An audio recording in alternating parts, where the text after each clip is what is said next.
little mellow.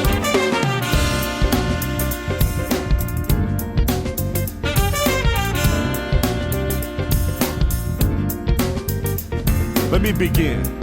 A tale for the ages.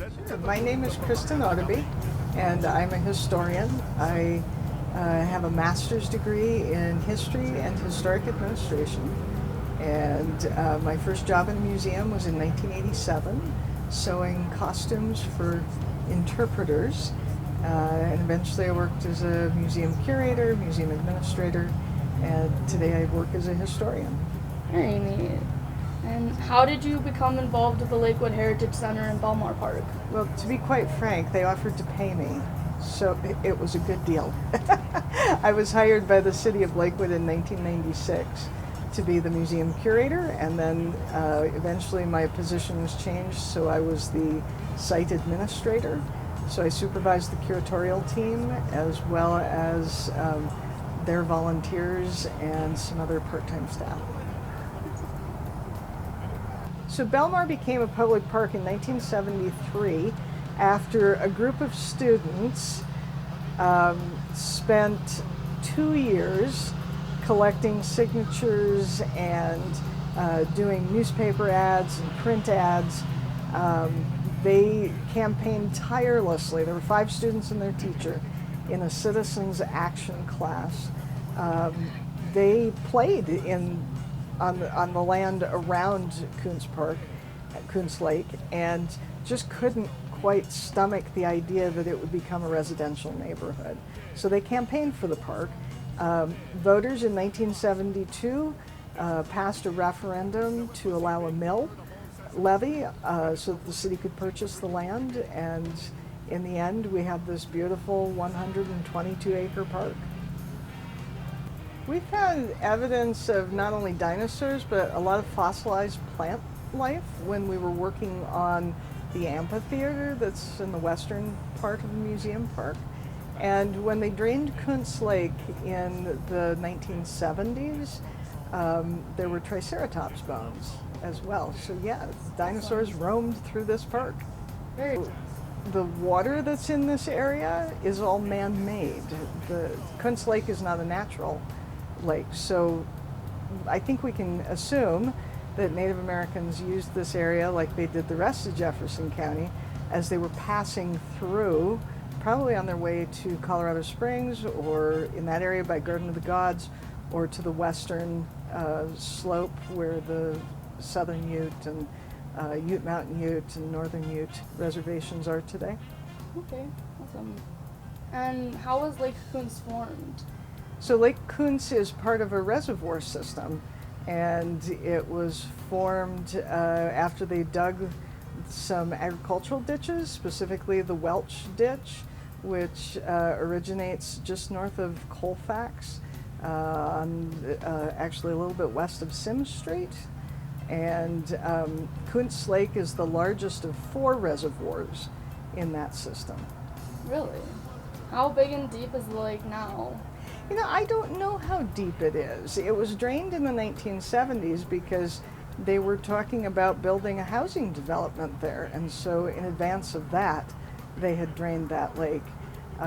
So I don't think it has quite the same size and shape as original, but I don't have any knowledge of the size and numbers. You could probably talk to someone from Parks and Rec. They would probably know that. Awesome. And how did the bird sanctuary come about? Once the city of Lakewood purchased the land, they began to divide the 22-acre park into what would be natural and what would be museum area. So the museum area is where Kentucky bluegrass has been planted, whereas in the natural part of the park, they brought back a lot of native flowers and other vegetation, because that had all been ranch land and had been ranch land since the 1880s, and they raised a lot of alfalfa here. So the city had to get rid of that in order to have the native plants come back. Once the native plants were back, then the native birds started coming back and native wildlife. And how has the bird sanctuary helped bird species and populations in the area?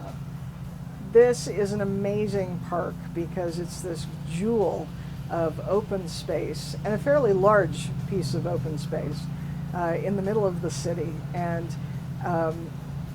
having the water there that's protected, having those really quiet areas. I mean, we can hear street noise where we're sitting right now, but if you get back into the middle of the park, you're far enough away that you really can't hear cars again. And the birds and the small mammals feel safe again. And what waterway feeds the lake? So the lake is fed through Welch Ditch, and it's not all visible above ground these days. A lot of it's piped underground. Awesome. And what wildlife lives in Belmar now? Just about anything that you would find in Colorado as a native. A few foxes every now and then.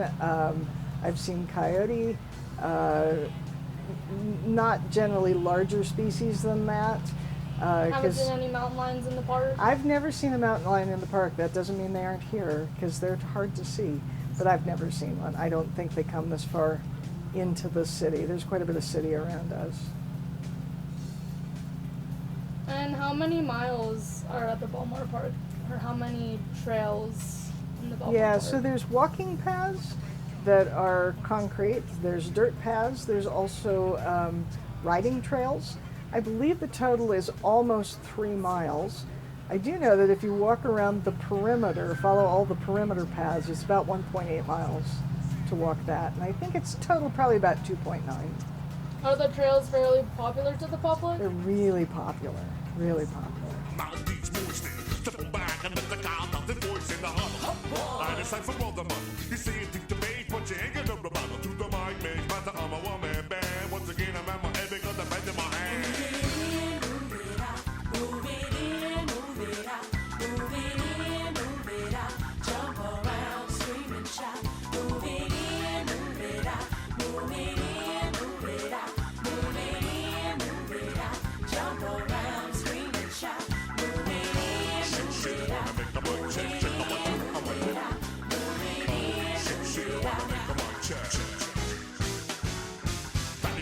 So believe it, I be regal.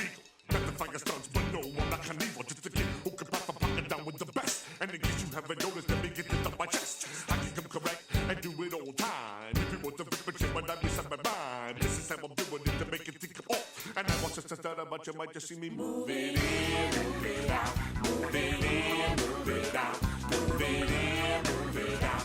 Jump around, scream and shout, move it in, move it out. Can I just say, I wanted to work in museums because my perception was they were nice, quiet, clean, places of higher learning. And then you get to one and they're total chaos. And